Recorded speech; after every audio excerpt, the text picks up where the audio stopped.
Tomorrow is my first day in the Dáil. How does it feel to be going in? I'm honoured. I'm humbled.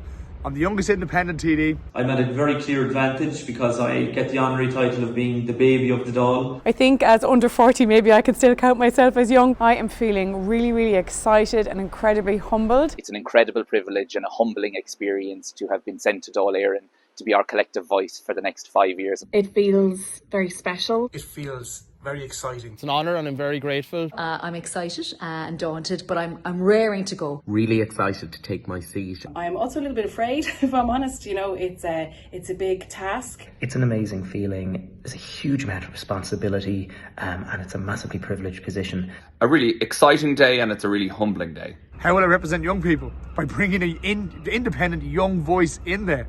I've experienced the housing crisis from a young person. Half my friends live in Australia, the other half live in London.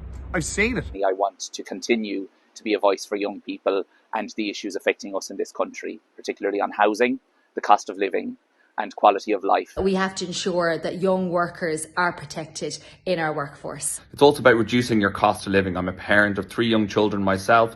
We need to continue to drive down the cost of childcare. Issues like housing, on childcare, on public transport, those issues have been critical. As a young adult myself, I in my 20s, I understand the issues facing young people, the need to ensure that young people can have a future in this country, and I want to be a really strong voice for my generation. I've worked with children and young people for about 30 years now, and my focus will always be through the lens of what our young people need now and in the future. Housing and affordability are just so key. We want to give you guys hope that there is a future here for you in Ireland, that you don't need to emigrate to fulfil your hopes and dreams. Capital infrastructure for youth services and supporting services like Feroiga and YMCA in building stronger communities. There is a real sense and a real desire within people that we need a new generation of politicians, and hopefully I can provide that change that people want and people need across this country. I think it's really important to make sure that we have